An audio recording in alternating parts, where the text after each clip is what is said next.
გამარჯობა ბატონებო და ხალბატონებო, მოგესალმებით, გამარჯობა და როგორ ბრძანდებით, მოგესალმებით გაზაფხულის ქუჩიდან, გაზაფხულს აღარ დაადგა საშველი მართალი გითხრათ რაღაცნაირად წაგვიღო ამ ნალექმა, მაგრამ ვიყოთ ოპტიმისტურები, ყველაფერი კარგად იქნება, მშვიდად იყავით, შემოგეღოთ, დაგვილა იქეთ Facebook-ებზეო, აქ მიცეთ ჩემი პროდიუსერი არაერთხელ YouTube-ზეო, TikTok-ზეო სადაც რა არის მოკლედ მე ამაში მანდ მაინც ვერ ვერკვევი მაგრამ დავიმეგობრდით არ წააგებთ და დარჩით ხოლმე ჩვენთან ეს არის თავისთავად ცხადია 98 და გადაცემა ჯაბანას პაპანაკება როგორცაც ეცხადდება ეს ამბავი და დღეს ვყავს ძალიან დიდხანს მოუდი ამ ქალბატონის აქ მობრძანებას იმიტომ რომ აქ სანამ შემოვიდოთ ახლა სტუდიაში მოვყევით ძალიან ბევრი რამეს მივედით შვილები მისი მეუღლე როგორც მე მეუბნება რომ შენ არტისტი უნდა იყოს ერთმანეთს მაგას მოვყვები მე დროს და ის მაღალი არტისტია მე დაბალი არტისტი ვარ და მოკლედ ამასთან დაკავშირებით ვილაპარაკებთ შემდეგ და ეს ქალბატონი ვინ არის გეტყვით ნინდო თარხან მოურავი ეს არის ჩემი სიხმატვილის მეგობარი ფაქტიურად მე უფროსი ვარ ოდნა არა საკმაოდ და ჩემზე დაბლად სწავლობდა კურსებით მე გვიან ჩავაბარე და მოკლედ აქედან გამომდინარე ურთიერთობა გქონდა ახალგაზრდა დიდი ხანია უკვე ერთმანეთს ვიცნობთ რა საკმაოდ დიდი ხანია და ძალიან კარგი ადამიანია ძალიან კარგი პიროვნება კარგი ოჯახის შვილია რასაც ხას უსვამ ხოლმე რომ ოჯახში ბებია ჩემმა იცოდა ხოლმე გააცნობდა და ოჯახის შვილი იტყოდა და აყოლებდა ხოლმე და აი ეს არის ნინო თარხან მოურავი რომელსაც მადლობა მინდა ჩემო კარგო გითხრა რომ მობძანდი დღეს ჩემთან სტუდიაში და ვისაუბრებთ ახლა ჩვენ როგორც ვიწყებთ მე შევეცდები რომ შენ გასაუბრო იმიტომ რომ ჩემი საუბარი უკვე მობეზლა ამ საზოგადოებასთან ჩემს მედელს აქედან გამომდინარე მე მინდა რომ გაიგოს ამ მე კი ვიცი დაახლოებით რაღაცები მეც არ ვიცი ძალიან ბევრი რამ რომ მაგალითად შენი ბავშვობის შესახებ ვიწყებთ როგორც იწყება ჩვენი ცხოვრება მაშინ მოგესალმები ჯერ და დიდი მადლობა მოწვევისთვის და მივესალმები თქვენ მსმენელს მადლობა მობრძანებისთვის კი ბატონო მადლობა მობრძანებისთვის კიდევ ერთხელ და ვიწყებთ ბავშვობიდან პატარაობიდან როგორი პატარა იყავი მაინტერესებს ახლა აი პატარა ყველა გადასარევია პატარა ყველა კარგია მაგრამ ზოგი ცუღლუტია ზოგი ზარმაცია ზოგი სწავლა აზარება როგორ სწავლობდი სკოლაში როგორი მოსწავლე იყავი აი აქედან დავიწყოთ და მე გადავიდეთ ბებიები ბაბუები ეს ალბათ ჩემ მშობლებს უნდა მოეყოლა მე როგორი ვიყავი არ ვიცი მე მგონი კარგი ბავშვი ვიყავი სწავლობდი ვერ ვიტყვი რომ ხუთოსანით ვიყავი და ვიზუთხავდი რაღაცებს სწავლობდი ცელქი ალბათ როგორც ყველა ბავშვი უბრალოდ ეზოში არ მიშვებდნენ ხოლმე ამიტომ არ ვიცი ესო ეშინოდათ რომ რამე მარცხი არ მომივიდეს რატო ის იყავი რაღაცა ალბათ არ ვიცი რა ფეთხუნ ბავშვები რო არიან რაღაცა შეიძლება წამოკრა ფეხი რაღაცა არა ნუ ყველა ბავშვი წამოკრავს ფეხს და ეცემა მაგალითად ჩემი შვილი მოწმენდილ ადგილას ეცემა უცებ ისე იმდენ სხვა ცალებს და არ ვიცი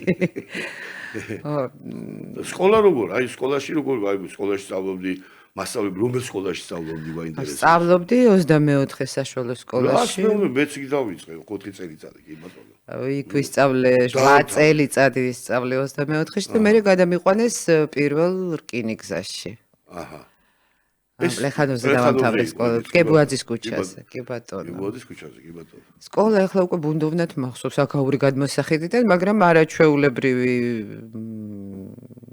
კლასელები მყავდა პედაგოგები მეგობრებიც ბევრი დამრჩა ორივე სკოლიდან უბრალოდ ხანდახან მავიწყდება რომელი სკოლიდან არის ჩემ მეგობარი მაგრამ უჩამეტრებელი დირექტორი გახსოვს თუ არ იყო მაშინ ჩემ ნინა დევდარიანი იყო 24 სკოლის დირექტორი და ბატონი ალოშა ცინცაძე იყო დგებუაძეზე პირველი რკინიგზის სკოლის დირექტორი უფრო მახსოვს ინსტიტუტის პერიოდი ვიდრე სკოლის სიმართლე გითხრა მედალი არ გამომიტანია სკოლიდან არ გამომიტანია რაღაც საგნები იყო რომლებთანაც აი ძალიანაც არ მეგობრობდი ახლა და შეიძლება რას ფიქრობ ახლა იცი რომ სკოლა რო დაამთავრე საერთოდ ვინმე ყავდა შენ ახლა მე თახან მოურავი გვარად ახლა გასაგებია სახიობი არა სახიობი მომღერალი მღეროდნენ რაღაცა რა გვინმეს ქონდა ესეთი ნიჭი რაღაც დამახასიათებელი რაღაც ჩემი მშობლები ლიტერატორები იყვნენ ორივე ლიტერატურასთან და ენებთან ქონდათ საქმე მე ბევრჯერ მომიყოლია არ ვიცი ახლა კიდე დედა იყო ტატიშვილი ეს იყო დედაჩემის აუხთენელი ოცნება რომ გამხდარიყო მსახიობი და ვინაიდან იმ დროინდელ თაობას ძირითადად ჰქონდა დამთავრებული რუსული სკოლა. ისე წინააღმდეგობები არ შექმნილია მანდ-ამაინც. წინააღმდეგობა, პირიქით სხვა არ მინდოდა, მე არ მინდოდა თეატრალურ ინსტიტუტში ჩაბარება. პროდიუსერი მიწერს, რომ დიპლომატობას აპირებდა. კი, მინდოდა, ვაპირებდი და მაგისთვის ვემზადებოდი უცხო ენაში, სკოლაც ინგლისური განხრით იყო და ვთხოვდი რომ მე ჩავაბარებ აქ დასავლეთ ევროპულ ფაკულტეტზე და უბრალოდ მე დამეხმარეთ რომ მე არ ვიცი როგორ კეთდება ეს გადამიყვანეთ მინდა ვისწავლო მგიმოში. ეს იყო ჩემი ოცნება. ეთქო ბევრჯერ მაქვს მოყოლილი რახან პროდიუსერი გიწერს, მაგრამ დედა ოცნებობდა რომ ყოფილიყო მსახიობი და სადღაც გაიგო მეგობარმა უთხრა რომ იცი რომ თეატრალურ ინსტიტუტში გამოცდები ვარდება ადრე. ერთი თვით ადრე და ეგებ ცადოთ. და მოვიდე და ვიხე ეგებ ცადო. ეს იყო ჩემთვის ძალიან რთული, იმიტომ რომ შენ არა, შენ თვითონ არ ფიქრობდი ამაზე. არ ფიქრობდი, არც მინდოდა. ეზოშიც არ მიშვებდნენ, ძალიან მინდოდა, ხო. და კონდა ეგეთი ეგრე, აბა მედალი არ არ ვიცი, მედალი არ გამომიტანია, რა ვიცოდი, მე მაშინ ვიყავით 16 წლის, რუსული კარგად ვიცოდი, ქართული კარგად ვიცოდი, ინგლისური გადასარევად ვიცოდი და. ო, შეგენაცვალე, აბა რა გინდა. ხო და ასე ვცადოთო და ჩააბარეო. თვითონ ეს ოცნება ვერ აისრულა, იმიტომ რომ არ გაუშვეს ქართული არ იცოდა კარგად. ანუ დარჩა აქცენტი, ეთყობა არ ქონდა ვენებისადმი მიდრეკილება ესე და ვერ ჩააბარა თბილისში, თეატრალურში და რუსეთში არ გაუშვეს. აჰა. გასაგებია. ამიტომ მიიტანა ჩემი საბუთები, მე დღემდე არ ვიცი სად ვარდებოდა საბუთები, იმიტომ რომ მე ძალიან წინააღმდეგი ვიყავი, არ ვიცი. მე ახსოვს რომ მივიდიოდი პირველ გამოცდაზე, სადღაც ოპერასთან გავეკეცი უკან არ მინდა მეთქი და ძალით მოკლედ შემაგდეს. ესე მოხდა სასწაულად, რომ კიდე რაღაც მიწერია აქ რო ესე ამბობდი კავკასიურმა ცარცისრემ ისე იმოქმედა. შენზე რაღაცა პერიოდში. კავკასიურმა ცარცისრემ ეგ სხვა იყო რაღაცა ინტერვიუ იყო იმასთან დაკავშირებით, რომ გჯერა თუ არა სასწაულების და აი იქიდან მოვყევი კავკასიური ცარცისრეზე. სკოლაში ვიყავი, ბავშვი ვიყავი, რომ ნახე სპექტაკლი. და მახსოვს, რომ ბევრი ვერაფერი გავიგე ალბათ, მაგრამ აი მახსოვს რომ ძალიან მინდოდა იქ მდგარიყავი. ეს იცი როგორ არის რაღაცა რომ მოგინდება აი ძალიან რომ გინდა და მე ამ სურვილს გავუშვებ და დაივიწყებ. და მე გავიდა წლები, მოხდა სასწაული და მე ვიდექი ამ სპექტაკლში სცენაზე ამ დინებულ მსახიობებთან ერთად ასეთი სასწაული მოხდა. ძალიან მაგარი ვიცი. სურვილები სრულდება მაგის თქმა მინდა. კი, მაგრამ ვიცი რა მეინტერესებს რომ აქ ამ ყველაფრის მერე ესეთი აჟიტირებული რომ დარჩი და აღფრთოვანებული ამ სპექტაკლით. მაინც მე დიპლომატიაზე ფიქრობდი მე. პატარა ვიყავი მაშინ ეს სპექტაკლი რომ ვნახე. პატარა, ვინატრე, ვისურვე და დამავიწყდა მე რა თქმა უნდა და მე რომ მოდგა პროფესიის არჩევაზე საქმე, ვთქვი რომ მე მინდა ეს. მაგრამ როგორ გითხრათ, აი ესე ჩავაბარე. მოხდა სასწაული, გავიარე სამივე ტური. და მე გამოცდებს გავივლინე, იმიტომ რომ ვემზადებოდი უნივერსიტეტისთვის და ვიყავი კარგად მომზადებული და მესამე ტურის წინ დედა ჩემი შემოვიდა და მითხრა რომ ახლა მორჩი ახლა გლიცინ ზაიღე, ინგლისური დაიწყე მეცადინეობა, იმიტომ რომ შენ მაინც ჩაიჭრებიო. აი იქ უკვე ჩამერთო რაღაცა წინააღმდეგობის სურვილი რაღაცნაირი და მე ვუთხარი ეხლა მე აქ არა ვარ ჩემზე ექსპერიმენტები არ ტარდება, მე ახლა ჩავაბარებ აქ. და ამით დამთავრდება და რაღაცა ჯინაზე ჩავაბარებ თეატრალურ ინსტიტუტში. მოკლედ ესე გამოვიდა. და მე რა ჯგუფში მოხვდი? მოხვდი საოცარ ჯგუფში, გამიმართ. ეგეთი ჯგუფი ხა მე არ მახსოვს. ალბათ ჩემი ხის არ ჩემი ხა ჩვენ 18 კაცი ვიყავით, მე კი გავიყავით, მაგრამ ვიც ვიდეოსერიალთან ჩავაბარეთ, ხო? დარჩენილი ვართ მსახიობებად რელა ალიბეგაშვილი, მე მიშა გომიაშვილი წოდებული და გია როინიშვილი. აი 4 ადამიანი ვართ, ვიც ასე თუ ისე ვიც არ დაადება თავი ამ პროფესიას. ანუ ალბათ ეს იყო ჩემი ბედის წელი. ჩვენ ვინ იყო, რა ამბავი იყო, რა ხდებოდა? საოცარ ჯგუფში მოვხდი, არაჩვეულებრივი პედაგოგები მყავდა, საოცარი ჯგუფელები მყავდა, რომლებთანაც დღემდე მეგობრობ უმეტესობასთან და ალბათ უნდა უმადლოდე აი ამ მაყურებელმა მაინც რო იცოდეს რომ მერაბ ნინიძე, გოჩა კაპანაძე, ნანა შონია, ნანუკა ხუსკივაძე, მაია ფაჩუაშვილი, ლევან წულაძე, ლევან ბერიკაშვილი, ირაკლი მაჭარაშვილი, ნიკო დგებუაძე. ვინმე არ გამორჩა. ჩოლოიანი გამოგრჩა. ჯულიეტა ჩოლოიანი კი ბატონო ყავდა. ჯულიეტა ყავდათ ერთი მაგარი რა. კეთი ჩხეიძე. კეთი ჩხეიძე, ხო ვინმე არ გამოგჩეს კი ბატონო. კიდე გამოგჩა ვიღაცა მე მგონი. არა, მე მგონი მეტი არავინ არ გამოგრჩა. პირდაპირ წაგი თელი ჯგუფი აგიყვანეს და დაქსვეს ეგრევე რუსთაველის თეატრში. მე მთელი ჯგუფი აგვიყვანეს და ჩვენი სპექტაკლიანად დაგვსვეს რუსთაველის თეატრში. რა იყო ანა ფრანკი თუ არა? არა, ეს იყო ამაღამ მგონი იქნება. ამაღამ მგონი იქნება. ეს იყო ჩვენი სადიპლომო. კი ბატონო. რომელიც ნახევარი ვითამაშეთ სპარტაკს მაშინ ქონდა სპარტაკის შენობაში. პატარა თეატრი იყო სტუდენტური. მაგრამ ჩვენ დროს მე ვერ ჩვენ დროს არ იყო. აი როგორი ჩვენ დროს იყო რა და ჩვენ მოგესწროთ აშენდა ზუსტად რა ჩვენ პირიქით თამაშობდით პირველ მახსოვს. იქ ვითამაშეთ და ასე რომ აი თეატრალური ინსტიტუტი ესეთი თან გიზო ჟორდანია. თან გიზო ჟორდანია და ქალბატონი ნანა კვასხვაძე. ნანა კვასხვაძე ჩეროვა და თუ კი ბატონო რა. ბაბულა ნიკოლაიშვილი და ესე რომ დავიწყო ჩამოთვლა მეშინია ვინმე არ გამომრჩეს უკვე. ბაბულა ნიკოლაიშვილია და აბა ვაწვალებდით ხოლმე მასალი გითხრა რა მაგრამ გენიალური არაჩვეულებრივი პედაგოგი. მაგრამ მე თამილან ყავდა ასე მეწველებაში. ფარაჯანოვი როგორ გაიცანი? ფარაჯანოვი გავიცანი. ეს ინსტიტუტში ხდება ეს ამბავი? ალბათ არა. იცი რა, არ მახსოვს როგორ იყო, რაღაცა გამოფენა იყო კინოსახლში.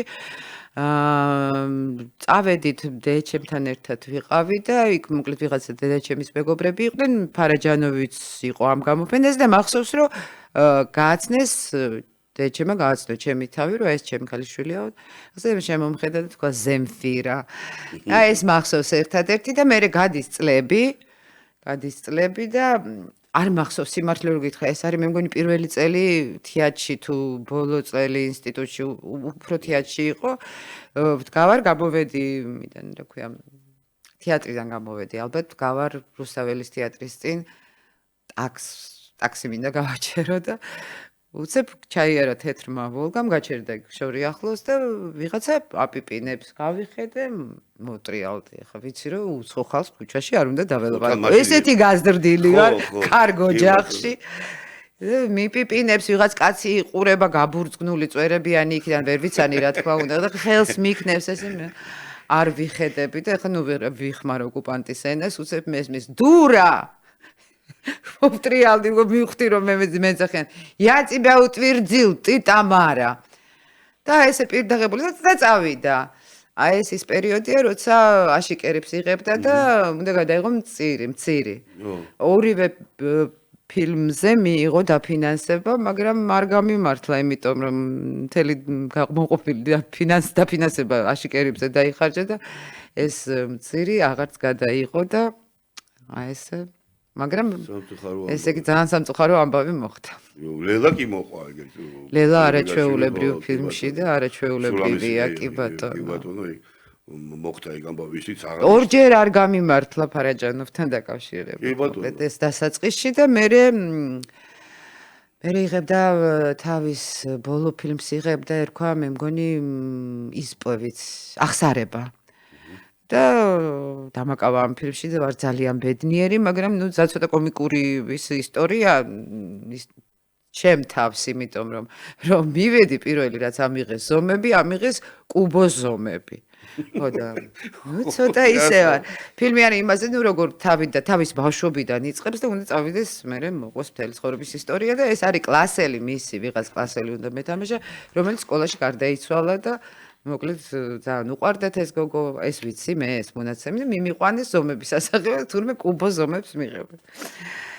ნუ არაფერი ვიფიქრე, ახლა კუბოშიც კი ჩაწვება კაცი ამისთან რეჟისორთან და მინდა გითხრას ზომები ამიღეს, კუბო გააკეთეს, კუბოშიც ჩავწექი, გადაღებაც დავიწყეთ და მისი სახლიდან რაღაც ძველ სახლში ცხოვრობდა, სადაც შიდა ხის კიბეები. სოლოლაკში. მესხის ქუჩაზე. ძალიან დაქანებული ხის კიბეები ძლივს როჭა აჭუნებს. მთელი ხალხი გამოწყო პანაშვიდს გამოსვენებას იღებენ ამ გოგოსას და ჯერ რო ჩავწექი ამ კუბოში ცოტა კი არ მესიამობა.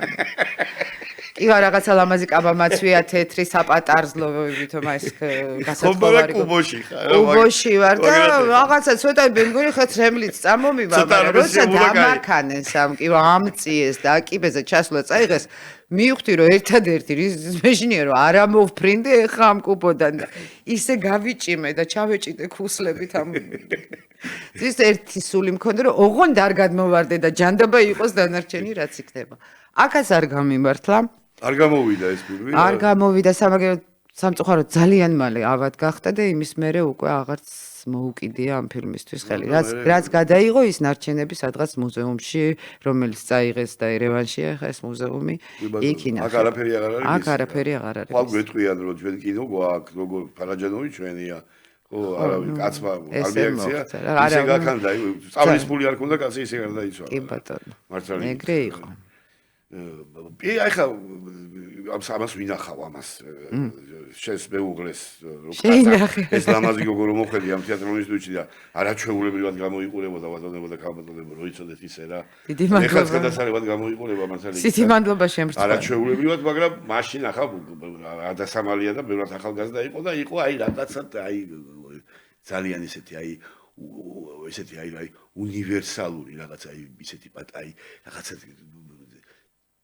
აი ულამაზესი რა მოკლედ რაღაცა ის დახვეწილი მადლობა დახვეწილი ესე თქვა რა და იმიტომ იყო ის ფარაჯანოვი ახლა ფარაჯანოს თვალი ხო და ახლა და ჩვენც ქონდა ბატონო თვალები მაგრამ ვინგაცალა ტაცა ხელი ბატონო თემიკო ჭიჭინაძე და გაიქა და მოიღლიავა გადაიგდო ცხენზე და გააჭელა 4-ით ჩემო ბატონო ეს და ახლა თემიკო ჭიჭინაძეს ვთქვათ მაინც ერთი ორი სიტყვა იმიტომ რომ კი გვაქვს რომ ჩვენ კიდე დარჩენილი მაგრამ კიდე მაქვს ბევრი კითხვები და მაგრამ გადავიდეთ ახლა და მე სხვა რამესაც კითხავ სად დაგეტაკ სად ახლა რა კითხავ არა ძალიან დიდი ხანი ვიცნობდით ერთმანეთს ჩემს ქვევით კურსზე სწავლობდა თემიკო და მეგობრობდით მე მერაბი თემიკო ნანაშონია ნუ მთელი ჩვენი ჯგუფი და თემიკოს ჯგუფის გრეჩიხა და ასე შემდეგ ძალიან დიდხანს მეგობრობდით თეატრალურ ინსტიტუტში მანამდე არ იცნობდით ერთმანეთს არა ინსტიტუტამდე არ ვიცნობდით თეატრალურ ინსტიტუტში გავიცანი და მე რაღაცა მე მოხდა ის რომ რაღაცა ჭოლა გადავიდა ჩვენი ჯგუფიდან თუმანიშვილის ჯგუფში სარეჟისორო ფაკულტეტზე ლევან ბერიკაშვილი წაიყვანეს ჯარში და შემოგვაკვდა ბიჭები და რამოდენიმე ბიჭი გია გაჩეჩილაძე გიაბულია და თემიკო ჭიჭინაძე მალხას გურიშვილი რაღაცა გიზომ შემოგვიერთა ასე ვთქვათ რაღაცა სპექტაკლისთვის აგრძელებდით მეგობრობას და მე რაღაცნაირად ისე მოხდა რომ ანა ფრანკის დღიურს თამაშობდით ორი შემადგენლობა ვიყავით ანა ფრანკის დღიურში და მოხდა უბედური შემთხვევა იმიტომ რომ სპექტაკლის დროს თამაშობდა ბაში დანუკა და დათო ბახტაძე მოკლედ ჩამოვარდა დეკორაცია და პირდაპირ დაგვეცა თავში მაგრამ ძირითადად დარტყმა მოუვიდათ ნანუკას და დათოს ხო, მოხდა ეგეთი სპარტაკში იქა? არა, ეს უკვე რუსთაველის თეატრში მცირე სცენაზე. მცირე სცენაზე, იმიტომ არ ვიცი თორე რაღაცა რატო არ ვიცი მაინც მიგვის. ხო, პრობლემა არ იყო იმ მხრივ რომ ნანუკას მე ვცვლიდი გრიგობით თამაშობდი სპექტაკლებს და თემი ბახტაძემ თავის დროზე შეცვალა ლევან წულაძე რომელიც პიტერს თამაშობდა და ეხლა მოუწია თემიკოს ბახტაძის შეცვლა. თამაშობდით პიტერს და ანას. და აი ამდენი წლის მეგობრობის მერე როცა დავიწყეთ ამ შეყვარებულების თამაში უცებ მივხვდით რომ რაღაცაშია საქმე.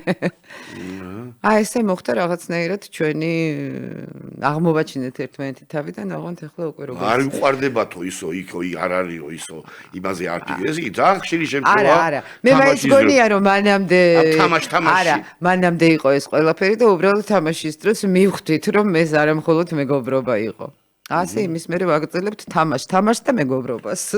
ეს მოხდა ინსტიტუტის მერე. ინსტიტუტის მერე. შეუღლება თქვენ. კი ბატონო და იმის მერე მოდიხართ ყავთ შვილი ლიზი. ყავს შვილი ელისაბედი ჭიჭინაძე. ყავს ორი შვილი. ორი შვილი მელაპარაკე. ორი ძაღლი. ხო, ძაღლებთან დაკავშირებითაც მაინტერესებდა რა, მაგრამ დავანებოთ ჯერ ძაღლებსავი და ვილაპარაკოთ ეს იგი თემიკოზე. თემიკო არის ჩემი მეგობარი ბატონებო და ქალბატონებო. ეს არის ადამიანი რომელსაც ერთხელ საოცარი რამე მითხრა, ერთ გენიალური არტისტი უთქვია ესეთი რამე რომ არტისტი უნდა იყოს მაღალი და უნდა კონდეს ძლიერი ხმაო. და რამდენი შემხვდება, სულ ესე ხვდება ხოლმე თემიკო. ისე ვარჯიშ რასტი თემო. გვისმენ ალბათ ან მოგვისმენ რატო დაგაბარაკი და მოგესალმებით თემიკო ჭიჭინაძეს გაუმარჯოს. და ეს რომ მითხრა ნუ მე ამას მოყვა რაღაცნაირად ლანძვაგინება რომ მეთქი რა ხდება ბიჭო მეთქი ეს ვერ გავიგე აი როგორ უნდა თქვა ეხა კაცმა ეგეთი რამე ეხა დაბალი მაღალმა ხო უნდა ითამაშოს დაბალი ხო არის როლი დაბალების როლები ხო არის დაბალების როლი არა სულ რო ყველა მაღალი იყოს ეხლა ქერათ მეც ის პერსონაჟება გამჭოლი გამოხედვით რაღაცა ვიღაცა დაბალი ხო უნდა იყოს მაგრამ ეს ალბათ იმას უნდა უთხრათ ვინც პირველმა თქვა კი ბატონო გვარდასახელს არ დავასახელებ საკითხს დავასახელებ. მართალია რომ არაჩვეულებრივი არტისტი იყო მართალია ისა, მაგრამ ნუ ესეთი რამეები იცოდა, რომ თურმე ყველა არტისტი უნდა იყოს მაღალი. ესე იყო, იმიტომ რომ ჩვენ რო ვაბარებდით ინსტიტუტში, რაღაცა ბევრი რამე არ მოწონდათ ჩემი სიმაღლე მაგალითად. რა დაბალი ვარ. სიმაღლე ვის არ კი, მოწონდა? კი, ვიძახდნენ რომ კარგი გოგოა, მაგრამ დაბალი. დაბალი რას ნიშნავს? მე იყავი კოხტა აწყობილი ყველაფერი არ ვიცი, აი მაშინ იყო ეგეთი ტენდენცია. რა სისულელია ეხა, შტერი უნდა იყოს ეგეთი ეხა. იმის მერე ბევრი რამე შეიცვალა.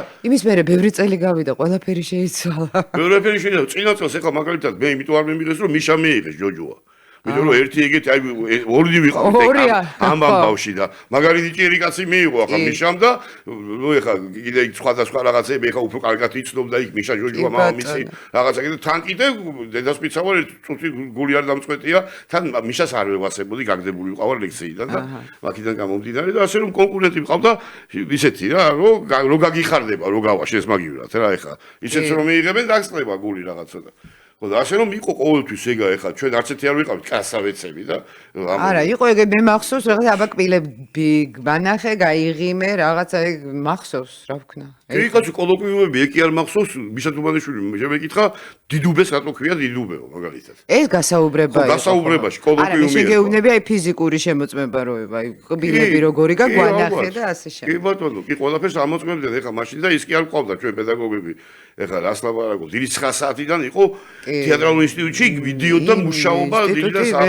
ხმალაობა 4 წელი ლექცია ჩვენ არც ერთი ლექცია არ გაგვისვენი გაგვიცდენი იქ ცხოვრობდით კი იქ ცხოვრება მიდიოდა ჩვეულებრივად რა ხო და ეხლა პირველი როლი შენი რომელია რომელიც გამახსოვდება ესე რაღაცნაირად კი არის ბანალური კითხვები ზოგიერთი მაგრამ უნდა ვიკითხოთ რა აი რა გახსოვს პირველი შენი როლი თუ კიდე კინოში და კიდე თეატრში პირველი როლი კინოში პირველი როლი იცი როგორი იყო რაღაცა ინსტიტუტში ვართ მეორე კურსზე როგორც მახსოვს და რაღაცა უცებ მოვიდნენ გამოგვიძახეს სადღაც რაღაცა მასიური სცენებისთვის სხვათა შორის ბანო ხოჯაბეკოვი იყო ესეთი მხატვარი და სომეხი რეჟისორი ერევნიდან ჩამოსული იღებდა ფილმს თბილისელი მხატვარი იყო აი ამ ბანო ხოჯაბეკოვზე და მასიური სცენების შესრულებისთვის დაგვიბარეს და რაღაცა ამიყვანეს როლზე პატარა როლზე ეპიზოდურ როლზე ეს პირველ კურსზე ხარ მეორე კურსზე ვარ. თუ პირველზე, აი რაღა მეორე კურსზე ვარ უფრო ალბათ და ნუ რა ბედნიერი ვიყავი, ხო წარმოგიდგენია. გიზო რამე არ წახვიდე. არა, მაგდებდნენ ინსტიტუტიდან, მაგდებდნენ, მე ჩაერი ამაში. ნუ მე ვთქვი რა თქმა უნდა, რომ არ გამაგდოთ და არ წავალ გადაღებაზე. გიზოს იყო კაცი მაგასთან და ძალიან კი, მაგდებდნენ ჯგუფიდან და ინსტიტუტიდან ამ როლის გამო, მაგრამ მე ჩაერია რაღაცა ის კაცი ის რეჟისორი მივიდა კულტურის სამინისტროში მოკლედ ჩაერია კულტურის სამინისტრო და მოკლედ გადავიღე იმ ფილმში რომელიც ნანახიც არ მაქვს მაგრამ ეს იყო ჩემი პირველი როლი რა ვიღაცა ქართველ გოგონას ვთამაშობდი რომელიც სადღაც შემოხვდა ხატვარს გზაზე და დახატა მე თუ რა და ისე გაგიხარდა რომ გახსოვს ახლა იქ და მე მახსოვს არა ფილმი რომელიც არ არსებობს ფაქტობრივად არა ფილმი ალბათ არსებობს სადღაც მაგრამ გამიხარდა და როგორ მეწყე რაღაცა ერქვა ფარნის შუქი თუ შუქზე თუ რაღაცა მაგრამ თან მაგდებდნენ ეს ორმხრივი დარტყმა მქონდა როგორც დიდი სიხარული ისე დიდი ტრავმაც მივიღე ამასთან დაკავშირებით თეატრის როლი ალბათ ისე თეატრის როლი თეატრის როლი პირველი იყო ანა ფრანკის დღიური და თეატრის როლები ყველა მახსოვს. ხან მაგარი სპექტაკლი ძალიან. კარგი სპექტაკლები იყო და თან არაერთი. მე მაინც ცოტა შებოჭილი ვიყავი და სულ ის ვქონდა, სულ დღემდე ნერვიულობ, სულ სცენაზე გასვლის წინ რამ სარო და მე ვეუბნები ჩემს რომ კაი დაწყდარ. ამდენი წელია სცენაზე დგახარ. მაგრამ მაინც აი ყოველთვის არის როგორც პირველად ისე გავთივარ. მაგას ვერ ეჩვევი რა, აი როგორ გითხრა, ეგ ესეთი ამბავია, ნერვიულობა, მაგრამ ვისაო პრედინფარქტი ესასტაიანი წინა საინფარქტო ის არის რა, მდგომარეობაო, ნუ და ბეთახმები მაგაში, სანამ აი კადი. შეიძლება. კი, არის რა, აი ნამდვილად ბეთახმები, იმიტომ რომ რაღაც და თეატრის სცენაზე ხო, იქ ანა ფრანკის თეატრის სცენაზე მე გადავიტანეთ ანა ფრანკის დღეურიც ამ სამანიშვილის დედინაცვალის და ამაღამ მგონი იქნება ქარი უკვე იქ დაიდგა მეორე მოქმედება პირველი მოქმედება დაიდგა ინსტიტუტში მე ერთმანეთზე უკეთეს სპექტაკლები წაგეწყო და ყველა გამოვიდა ისი რა გამოვიდა გადასარევი გუნდი შედგა რაღაცა იდეოლოგიურად რა ვიცი უდათ არ გამოვიდა იდეურად ერთად ვიყავით ყველა ერთად და ეს ერთ ტალღაზე ამდენი ხალხი თავის არაჩვეულებრივი პედაგოგით რო იქნება, რა თქმა უნდა, საქმე გამოვა. რა თქმა უნდა, გამოვა და გამოვიდა და სამანიშვილის დედინაცვალი. კი ბატონო. კიდე არაჩვეულებრივი სპექტაკლები რა, მოკლედ მაგითხრა რა. ეხლა რა შეეხება ამას ცნობილი ამბავი რაღაც ეგეთი ნათქვამია ცნობილი ამბავი კი არ არის, ესე ამბობენ, რომ ორი მსახიობი ერთად ოჯახში ხა, რა როგორია ხა როგორც ეს არის მარადიული კითხვა. ხო, მარადიული კითხვაა და რა ხდება ამასთან და მე მაგალითად არ მომიყვანია ეხლა. საერთოდ ორი ადამიანი ოჯახში ხალი და კაცი უკვე პრობლემაა, იმიტომ რომ ეს ერთი უნდა მეორეს მეორე. კი ბატონო. ორი მსახიობიც არ ვიცი. იცი რა, პროფესია მე არ მგონია რომ რა თქმა უნდა ხა ვიღაცას ურჩევნია ალბათ ცოლი ექიმი ყავდეს და ხა მეც რომ ყავდეს ქმარი. მოვიდეს და ფონენდოსკოპი წდება გამიზომოს ალბათ კარგია, მაგრამ რო ჩავაბარო სამედიცინო მაგრამ მე არა, თემიკომ თუ ჩავაბარა. არა, იცი რა არის? ერთმანეთს უფრო უგებს ეს ორი ერთი პროფესიის წარმომადგენელი, იმიტომ რომ როცა შენი ქმარი ან შენი ცოლი დილის 5-მდე არ მოვა სახლში და სხვას ვერ დააჯერებ, რომ რეპეტიციას გადიხარ ამ დროს და გშია, წყურია, გეტირება სახლში გინდა და არ გიშვებენ. ხო და ამ შემთხვევაში ეს მე მგონი არ არის ცუდი, იმიტომ რომ მე ვიცი ის როგორ იღლება და ამიტომ ზედმეტად რაღაცას იმ დროს არ ვავალებ და მანიცის მე როგორ ნერვიულობ ან რაღაცა რომ უნდა გავაკეთო სპექტაკლის წინ. ამიტომ ჩემ შემთხვევაში, მოდი არ ვიტყვი ყველას მაგივრად, იდეალურია ორი მსახიობი ერთ ოჯახში. მეც გეთახმები რა, მე არა ვარ, მე რო არ აქვს. უფრო უგებთ ერთმანეთს, დედა ჩემს არ ესმოდა, რომელმაც ჩამაბარებინა და მირეკავდა ხოლმე უკვე მობილურები რო იყო 3 საათზე. ნინო, სადა ხარ?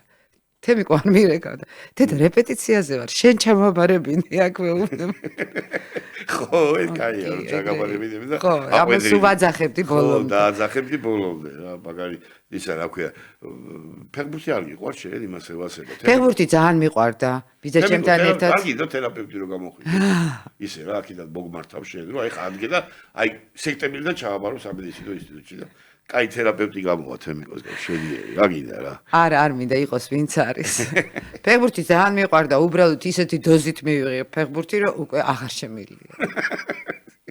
ხო და იმდენია რომ მესისტია ხო თან როგორც მე მესისტია თან ყველგან ფეხბურთია ტელეფონში ფეხბურთია ტელევიზორში ფეხბურთია კომპიუტერში ფეხბურთია სულ ფეხბურთია სულ ფეხბურთია ხო სულ ფეხბურთია და ჩემი შვილი ფეხბურთელი გამოვა ეხლა და გადახებ მე შენ რა მე დამირეკავ და მომიკითხავ ხოლმე შენ მანდა მაინც აი ბარსელონაში რო გავყიდი მე განახებ შენ ისე არ დაგირეკავს არ მოგიკითხავს მოკლედ ესე იგი რამაინდა ძაღლებითო ეს ზაღლები რა გჭირთ რატო ეს ზაღლები მონადირეები ხარ არა ვიდა ხარ მონადირეები ხარ ცოლ ხარ პატარა ჩიხუახუა მოვიყვანე არ უნდა და ძალიან უნდა და ჩემ ლანდი რო გადის ის ზაღლები სუპატარა რო არის ხო სუპატარა ჩემ შუას ძალიან უნდა და ზაღლი და ფანჯარაზე დააყენებდა და დედას პიცავარ ლანდი გადიოდა არა ეს გოლია აშიმშილებდა თუ რა იყო არა ნუ ლანდი გადიოდა ბახ ხო ეს ზაღლი შემოვაპარა სახში იმიტომ რომ თემიკო წინააღმდეგი ორივე ჩიხუახუა ორივე მე იმას უყიდეთ იმას გაუჩთა შვილი ბიჭი და ვისიც დავიტოვეთ. ის პირველი ყავდა დედალი და არა, პირველი ყავდა მამალი, მე შევაჯვარე. მამას გაუჩნდა შვილი, კაცო. შვილი მე რო უჩნდებათ ერთი გეკუთვნის როგორც მამას. ეს ერთი რომ მოვიყვანეთ, ძალიან დიდი ყვირილი იყო. კარგად გიჭირავს ხელი. ასეთი, აი აქ ვიწვენდი და აქ. ეს კაია ეს. ახლა დაგჭა ორი პატარა ჩიხუახუა ყავს. თუ დიდები ის მამა მაინც იქნება უფროს. ორივე მამალია? ორივე მამალია ხო. უყურე შეხედე. ამდენი ტისები არის? ორი ბიჭი. ერთი უკვე ძალიან დიდია, ერთი 13-ის არის. ო. და არა, ის მამა უკვე აღარ არის, დაიღუპა. ეს შვილი რომელიც ყავდა და მე მამა რო დაიღუპა. და ვის გყავს ერთი რა მაინტერესებს? აი. იცი რა ფისი რო უნდა ძაღლს. ჩვენ ხო სოფელში ქალაქგარეთ ცხოვრობ. ამიტომ კარს ვაღებთ და გადიან ეზოში. წავკიში ხარ ჩვენ ვიღაც. წავკიში კი ბატონო. ხო, ეგ აი რამეა. ეგ არის გადასარევი. აი, მაგიტომ არ მოდის მაგი წავკისიდან. არა, ისე გაყავდა მე ჩემ შვილს და დედაჩემს, თემიკოს არა. არ ვაწუხებთ. ხო, კი, მაგრამ თვითონ როგორ არის? მყავს ეს ზაღლები და ისე რა. გიждდება. არის ეგეთი ზაღლები. უყვარს ცხოველები, კატებიც გვიყვარს ჩვენ, მაგრამ სამწუხაროდ ჩემს შვილს ალერგია აქვს, ამიტომ კატა არ ყავს. ზაღლზე რატო არ არის ალერგია? ზაღლზე არა აქვს ალერგია და კატაზე. რა უცნაურია. კატა უფრო ალერგიული. ეწვი ხო იმასაც აქვს რაღაც პატარა. არა, კატის ბეწვი უფრო ალერგიულია. უი რასამო. ეს იგი თემიკოს უყვარს ფლორა და ფაუნა. ძალიან უყვარს. აჰა, გასაგებია. გველები თუ უყარს, აი გველია. გველი არ უყვარს, ხსენებაც კი არ უყვარს გველის. საპარყვალებია მაგას ცხოველები. ხო და ეხლა რამიდან ვიგითხრა? ეს გახმოვანება ახლა თუ არ შევეხეთ, როგორ გამოვიდა ახლა. დაგვრჩა ერთი 10 წუთი, მეტი კი არა და 10-15 წუთი. გახმოვანებასთან დაკავშირებით, ესე იგი მე ნინო, ჩემო კარგო ადამიანო, ერთი-ორჯერ ვცადე ეგ ამბავი და აი ჯერ რაღაც არა, კაუფოსტრობი არა მაქვს, ეს ჩაკეტილი სივრცის რამე პრობლემა არა მაქვს, კაცო არადაირი, მაგრამ ისე რაღაცა იმაში სად იყო, მზე იყო მაშინ ტელევიზია და აი მზეში მოდიო, აბა რაღაცა და მე რაღაცა არ წამივიდა, საერთოდ არ წამივიდა. როგორი რამე აი არ მესიამოვნა ვაფშე ეს აი რაღაცნაირად და მე კიდე ანაზღაურება იყო მაშინ, ეხლა არ ვიცი და არც უნდა კითხო და არა მაგრამ ისე ვამბობ, ისეთი ანაზღაურება იყო რომ ახლა რატო უნდა მეწვალა თქო, გაიგე და ისე გავანებე თავი რომ რაღაც მომიხედია იქითკენ და აი რა შენ ეხლა ხარ უკვე ვეფხვი ხარ ამ საქმეში და ბაგი რა გაიგე და აბა რა მითხარი ამის შესახებ როგორ მოხდა როგორ დაიწყო ეს ყველაფერი და როგორ დაიწყო და 90-იან წლებში ხა ანაზღაურებაზე ლაპარაკი არ მინდა, იმიტომ რომ არანაირი ანაზღაურება მაშინ არ იყო და მივხვდი რომ რაღაცა უნდა გავაკეთო და ვცადე, წავედი ყველა იმაზე გახმოვანების კასტინგი გამოცხადა, წავედი და ამიყვანეს დავიწყე პირველი არხით. იქ ცოტა სხვადასხვაირად იყო, ის მაშინ ის იჭრებოდა რაღაცა მონაკვეთება და ახმოვანებდი მონაკვეთების მიხედვით, ან ისე ხმოვანდებოდა რომ ყველა პერსონაჟს საკუთარი გამხმოვანებელი ყავდა. მე რაღაცნაირად მოვხვდი იქიდან, ეს უკვე ძალიან დიდი ხნის წინანდელ ამბავს ყვები, ეს არის 2000 წელი არ არის, ჯერ 98 წელია, წავედი უკვე კასტინგზე. დაბალი ანაზღაურება იყო პირველ არხზე რუსთავი 2-ში. მაშინ ქუხდა რუსთავი 2. იქაც რაღაცა გავიარე და ამიყვანეს ოღონდ სხვა სპეციფიკა იყო, იქ უკვე კითხულობდი ფურცლიდან და ახმოვანებდი აბსოლუტურად ყველა პერსონაჟს და გთხოვდნენ რომ ხმები ცვალო რაღაც. ეხლა რო გითხრათ ძალიან რთულია თავიდან. განსაკუთრებით ის მეორე ნაწილი, იმიტომ რომ ეს გახმოვანება რომელიც პირველ არხზე იყო, მაშინ ცოტა დუბლაჟის მაგვარი იყო, ანუ შენ წერდი, შენ ფრაზას დიდხას და აქ მიყვები პირდაპირ ფურცლიდან კითხულობდი. თავიდან მეც ძალიან მიჭირდა რაღა დაგიმალო. ძალიან მიჭირდა, ძალიან არ მომწონდა და ნუ მივხვდი რომ ესე თუ გავაგრძელე ტანჯვა წამება, იმიტომ რომ ეს ფიქრობდი რომ ეს არ არის ჩემი საქმე, ეს მე არ მაინტერესებს და მე მივხვდი რომ რაღაც სხვანაირად უნდა შევხედო და დაუწყრამასყურებე როგორც აი სპორტ დარბაზს, მე იქ ვარჯიშობ, დავიწყე ვარჯიში. ანუ მე უყურებდი როგორ თამაშობდნენ ის მსახიობები. მე ვცდილობდი მეცვალა ხმები, ეს უკვე ჩემი ვარჯიში იყო. მეთამაშა ის როლი ისე, რომ არ გადამეფარა, ანუ კი არ მეთამაშა იმ მსახიობის ნათამაშები და ნალაპარაკები. მომეყვანა ისე მაყურებლამდე, რომ არ შევრწყმოდი რაღაცნაირად და არ გამეღიზიანებინე, იმიტომ რომ არის ხანდახან აცდენილია ხმა და გამოსახულება. ხო, არის სინქრონია, დუბლიაჟი ხო არ არის? ხო. დუბლიაჟი თამაშობ. ამიტომ მინდა გითხრა ბერებ, სანამ არ აღმოვაჩინე იქ ბევრი საინტერესო შესაძლებლობა, მანამდე მე ძალიან მიჭირდა და მე უკვე ყველანაირი სამუშაო ჩვევაში გადადის, ჩვევა გამოცდილებაში და უკვე ადვილია. მე უკვე ადვილია ყველაფერი. ხო, ადვილია. ეხლა რომ მეკითხარი მაყურებელს, რომელ ტელევიზიაში ხარ ამ წუთში? ახლა დაბრუნდი კლავ რუსთავი 2-ზე ვახმოვანებ სერიალებს. და რაღაც დღეები გაქვს და მედიხარ და უთმობ ამბავს. უთმობ გახმოვანებ. არის რამე ისეთი, აი როგორ გითხრა, რომელიც აი სიამოვნება მოგანიჭა. არის რომ როგორ არა ერთხელ მახსოვს გავახმოვანე. რაღაცა არა. მულტფილმი გავახმოვანე ერთხელ. ვამპირებზე იყო ის მულტფილმი, არ მახსოვს რა ერქვა. ვახმოვანებდი ყველა ქალ პერსონაჟს. იქ იყო ოღონდ კი ეს წესი დუბლაჟი უნდა ყოფილიყო, მაგრამ ჩვენ სტუდიის პირობებში ნუ რაღაცა რომელიღაცა პლატფორმა ახმოვანებ. ძალიან დიდი სიამოვნება მივიღე, როცა ვითამაშე ხმით ფაქტიურად ეს მულტიპლიკაციური პერსონაჟები. ძალიან საინტერესო. მითხარი შეშვილებზე და შვილიშვილებზე ახლა ცოტა ვილაპარაკეთ და სცენოგრაფია ვიცით, კიდე უთხარი ჩემი შვილი სცენოგრაფია. როზე მეტი სპექტაკლია გაკეთებული, თემურ ჩხეიძესთან არის ნამუშევარი მოგეხსენება შენს და ძალიან უყვარს თავისი პროფესია, მაგრამ მე ესე გააჩინა კიდე ორი ბავშვი, რომლებსაც უვლის თვითონ, არავის სხვას არ აკარებს და ვეხმარებით ოჯახის წევრები ერთმანეთს მხოლოდ. თებიკო თუ ეხმარებათ? აუცილებლად თებიკო ეხაც ბავშვებთან ზის და გვაჩუქა ესეთი ორი არაჩვეულებრივი ვაჟი და ქალი. ქალვაჟი. ქალვაჟი. ერთი მეორეზე უკეთესი. ძალიან კარგია, ძალიან კარგი და ნიჭიერი ბავშვები ყოფილა. დიდი მადლობელი ვარ. ბავშვები კი, ბავშვები ვინაიდან ჩვენ ბავშვებს ძიძა არ ყავდა, რაღაცა ვცდილობთ ჩვენ გავზარდოთ. ძალიან კარგი შვები. დაბადებიდან დადიან პრემიერა რო გქონა ან მე ან თემიკოს ან რაღაცა იყო სპექტაკლზე მივიდიოთ თერი ოჯახი თავის პატარა ბავშვებიანად და ეს პატარა ბავშვები ისე ზიან ნებისმიერ სპექტაკლზე რომ ხმას არ იღებენ. ხო, აი მითხარი შემოსვლისი და გაოცებული. მეცაც გეტყვი რაღაცა და 3 წლის ბავშვი არ ლაპარაკი. ქალი გველი რობიკო სპექტაკლი იყო ესეთი არაჩვეულებული. არაჩვეული ძალიან აი ეს სპექტაკლს უყურებენ გვაპოვნინეს ტელევიზორში გადაღებულია და იმ სპექტაკლს უყურეს ტელევიზორში. საოცრებო, რა 5 და 3 წლის ბავშვია ბატონებო და კალბატონებო ლაპარაკი. საოცარი რამეა. ეს რაღაცა ვუნდერკინდები არიან და ჩვეულებრივი ბავშვი შენი არ. ყველა ბავშვი ვუნდერკინდია, მთავარია მე განუვითარო ეს. არა, ეხა 5 და 3 წლის ბავშვის დასმა ეხა თუ აგერ კიდე ვეფხის ყავოსანი უნახიათ, მე გაოცებული ხო, ამით მეც გაოცებული ვიყავი რაღა დაგიმალო, მაგრამ სხვა გზა არ მქონდა და ამიტომ წავიყვანეთ და მისი ამოვნეს. ძალიან კარგი, ბერე რა გინდა. ნინო, ჩემო კარგო ადამიანო. ესე იგი, ძალიან მიყვარხარ. მინდა მაინტერესებს ბოლო დროს აი ქართულ თეატრში ჩქებს ცხოვრება და ეხლა ასე ბევრი ახალი რეჟისორი არ რაღაცა. რას ურჩევდი მაგალითად შენ მაყურებელს, ჩვენს მაყურებელს და მსმენელს, რომ აი რა სპექტაკლი დახო. მე მანდამაინც უკვე ვეღარ ვერკვევი რა სპექტაკლი, რა თეატრში რა სპექტაკლი მიდის, მაგრამ ეხლა შენ მაგალითად ჩვენი მე ვიცი, მე ხარ გითხრა მე ურჩევდი მაგალითად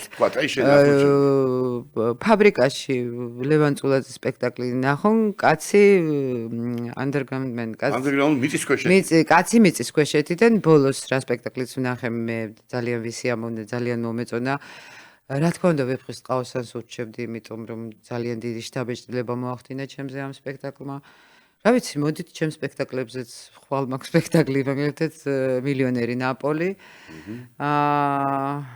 მეც ბევრს ვერ ურჩევ, იმიტომ რომ შეთავსებით კიდევ ბებია ვარ ხო გესმის. რა თქმა უნდა და თან იმდენი ჩამოთვალე რომ ყოჩა მაგასაც ვერ ჩამოთვლიდი. აღარ ამ ბოლო პერიოდში ისე წავიდა ცხოვრება რომ ადამიანებსაც ვეღარ მიშა მრევლიშვილის, სანდრო მრევლიშვილის თეატრში არის არაჩვეულებრივი მსახიობები თამაშობენ რეპეტიციის შემდეგ მარინა კახიანი და აკაკი ხიდაშელი. ორკაციანი სპექტაკლი, ესეც სანახავია მე რომ მკითხო. ძალიან კარგი ჩემო კარგო რა. და ფილმიდან რამის ხარ გვიჩევ კიდე? ფილმი ნაკლებად, იმიტომ რომ ფილმებზე უკვე აღარ მრჩება ენერგია, მე მაგალითად დღეს ჩავწერე 9 სერია. მეტი მე ტელევიზორს ვეღარ უყურებ ნამდვილად. შეიძლება მეც ვეღარც ვილაპარაკებ დღეს. და მე ვნახე გუშინ დავიწყე, მე შემილია ურჩიო, გაუგნებული ვარ ძალიან ბრიტანული სერიალი ეხა, ესე იგი როგორ არის, რო ქართულად როგორ არის, ანატომია, სკანდალის ანატომია. ანატომია სკანდალი. რაღაცა, აი, მე შეგვიჩევ ნახო ეს გუშინ უყურე ტელეგრამი არ მეძინა რომ დაიწყო ფილმი, თან როგორია, იცი შენ ქალებს განსაკუთრებით რა. ისეთი სიუჟეტი მიდის რომ და საოცარი გაკეთებული, კინემატოგრაფიულად გამართული. აი, ძალიან კარგი ფილმია. ანატომია, სიყვარულის ანატომია, საოცარი და ნახეთ ბატონებო რა. რჩევა დამწყებ სახიობ როლი დამწყების სახიობ რასაც ხო. მე რა რჩევა უნდა მივცე ახლა. თამაშილაძის პიესა. დამწყებ ნებისმიერი პროფესიის დამწყებს ადამიანს უსურვებ აკეთონ ის, რაც სიამოვნებას ანიჭებ და რაც უყვართ. თუ არ მოწონდა, არ უყვართ, არ უნდა გააკეთო. კი ბატონო. მეტი არ თუ გიყვართ თქვენი პროფესია, გაგიმართლებთ და მიყვებით ბოლომდე. კი ბატონო, და უბრალოდ წარმატებებს. წარმატება რა თქმა უნდა, წარმატება ყველას, არა მარტო დამწყებს. კუის დამრიგებლები, აი, მაგიჟებენ ხოლმე, რა კარგად თქვი ხა. წარმატება აბსოლუტურად ყველას. ხო, რა როიციან, იცით რა უნდა გააკეთო. ეხლა მომისმენთ თქვენ, აი თქვენ ეხლა არაფერი, მარტო უპირობო სიყვარული იძლევა იმის საშუალებას, რომ მიეცე ბოლომდე შენ საქმეს და თუ შენ საქმეს სიამოვნებას განიჭებს, სხვა ბედნიერება არ ვიცი. თემიკო ჭიჭინაძე, რა ქალს ყვარები ხარ, იმაში რო არის, ხო იცი? ვერისუბნის მელოდიებში, თივას უამოუღებ ჯიბიდან. ქოგია ქავტერაზე, გუბაკი გავიდე. რა ქალს ყვარები ხარ, ეგ ის რომ მიაყრის სახეში და რა ქალს ყვარები ხარ, ხედავ შენ ბიჭო, ხედავ. გენაცვალე მე შენ თემიკო, მოგესალმები და ნინო, ჩემო კარგო, მოგესალმები კიდე გემშვიდობები, უკვე თავიდან ხომ მოგესალმე და მეტი რა გავ მარტო შენზე ვლაპარაკობ, აგერ შენი მეუღლე მყავს და შენზე ვლაპარაკობ. მეტი რა გავაკეთო, ძმაო. ხო და დიდი მადლობა ნინო. დიდი მადლობა მოწვევისთვის. იმედია თავი არ მოგაბეზრეთ. არ მომაბეზრეთ, გადასწავლე მე დარწმუნებული ვარ, არაჩვეულებრივი გადაცემა იქნება. ძალიან დიდი მადლობა ჩვენ მსმენელს, ვინც ბოლომდე მოგვისმინა. კი ბატონო, მოგვისმენენ კიდე 10, კიდე შემოგვიერთებიან, ესე კი არ არის. YouTube-ზე, Facebook-ზე დარწმუნებული ვარ, ბატონებო და ქალბატონებო, არ გამოტოვებთ ამ გადაცემას და უღრმესი მადლობა ნინო. უღრმესი მადლობა ყველას და წარმატებები ყველას, ვინც გვისმენს. შენ და ჯანმრთელობა. არ გვისმენს იმასაც. კი, შენ, ბარაკა, ხვავი, ბედნიერები იყავით, სულ კარგად იყავით და მშვიდობა გქონოდეთ ჩვენ ბატონო. სამშობლოს და ჩვენს ქვეყანას და მთელ მსოფლიოს. ასე ვთქვათ. ეს იყო 95 და 5 ბატონებო და ქალბატონებო. მოგეხსენებათ რომ ჯაბანას პაპანახება იყო და გაზაფხულია და გაზაფხულის ქუჩიდან გემშვიდობებით ისევ და ისევ მომავალ ქუჩაბათამდე. აი, თუ არა ბატონებო და ქალბატონებო.